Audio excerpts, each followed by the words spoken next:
भगवते वासुदेवाय। ओम नमो भगवते वासुदेवाय। जय श्री हरि, जय श्री कृष्ण जी। श्रीमद् भगवद गीता में स्पष्ट तौर पे ये वर्णित है कि भगवान विष्णु जी को वही प्राप्त होता है जो सारे कर्मों को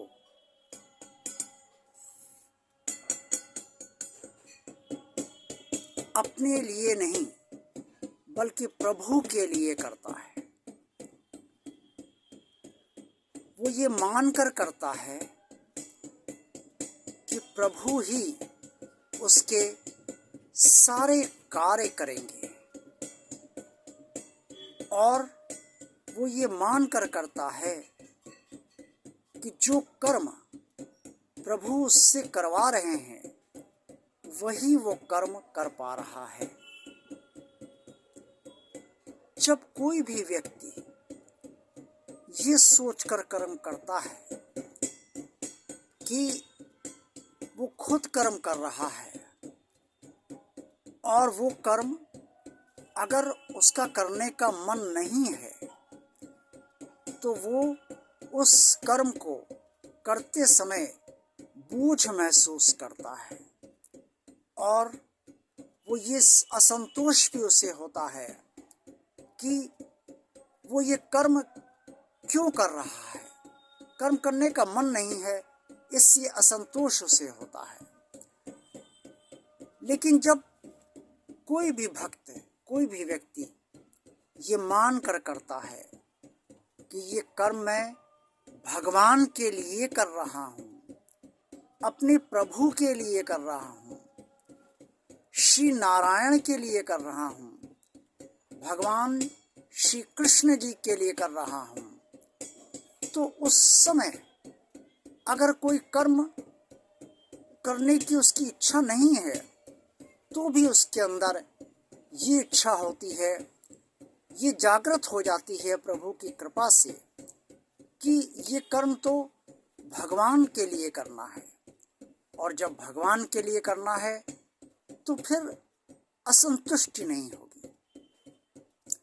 वैसे भी जो भी काम आप भगवान का मान कर करते हैं, उस काम को करने में आपको किसी प्रकार की अप्रसन्नता नहीं होती है, किसी प्रकार का बोझ आपको नहीं लगता है। आप बहुत ही मनोयोग से काम करते हैं और बहुत ही आराम से काम करते हैं, श्रद्धा से काम करते हैं, क्योंकि वो कार्य भगवान का है। इसी तरह से आप अपने परिवार के प्रति सारी जिम्मेदारियां, सारे कर्म, समाज के प्रति सारी जिम्मेदारियां, सारे कर्म और राष्ट्र के प्रति सारी जिम्मेदारियां, सारे कर्म ये मान कर करिए कि ये सब तो भगवान के लिए करना है। अब कभी कभी लगता है कि क्या भगवान सारे कर्म मेरे स्वीकार कर रहा है? तो एक मंत्र मैं आपको देना चाहता हूँ, कृष्ण अर्पण।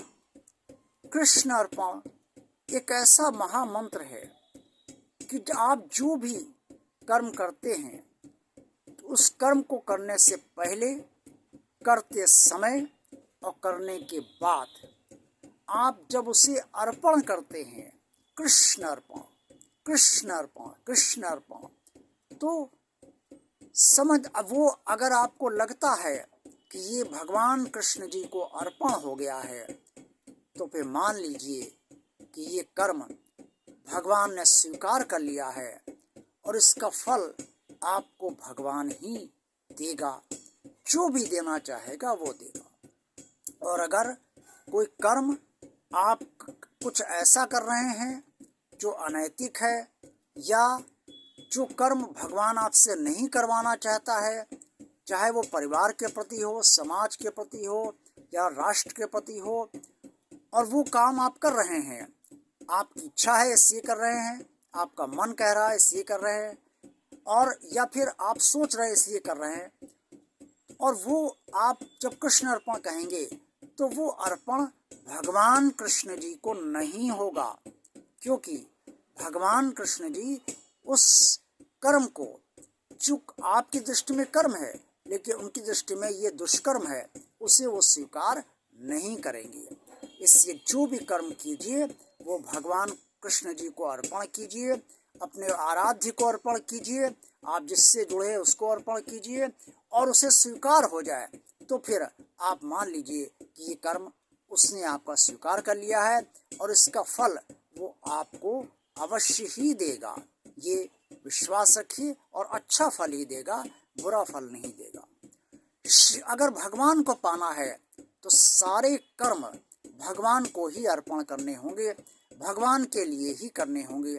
यही श्रीमद् भगवत गीता कहती है। और भगवान श्री कृष्ण जी ने ये भी कहा है कि आसक्ति रहित होना, इस संसार में आसक्ति रहित होना और रहना, तभी भगवान की प्राप्ति होती है। आसक्ति रहित आप कैसे रह सकते हैं, किस तरह से हो पाएंगे, ये मैं कल का दिन होगा, यानी कि बुधवार का, उस दिन मैं आपको अपने नए वीडियो में अवश्य बताऊंगा। आपको ये वीडियो आज का कैसा लगा? अगर अच्छा लगा है तो लाइक कीजिए, ज़्यादा से ज़्यादा लोगों को शेयर कीजिए। भगवान और आप चैनल आप सब्सक्राइब कीजिए। अगर आपने सब्सक्राइब नहीं किया है तो अपने कमेंट्स बॉक्स में अपने सुझाव अवश्य दीजिए, और भगवान की भक्ति में लीन रहिए, तभी आप श्रीमद् भगवत गीता के बताए हुए मार्ग पर चल पाएंगे, और प्रभु को इस जन्म में उनका सानिध्य प्राप्त कर पाएंगे, उनकी भक्ति प्राप्त कर पाएंगे, और उनसे गहराई से जुड़ पाएंगे। आपका जुड़ाव निरंतर बढ़ता ही जाएगा।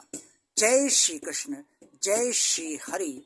ओम नमो भगवते वासुदेवाय।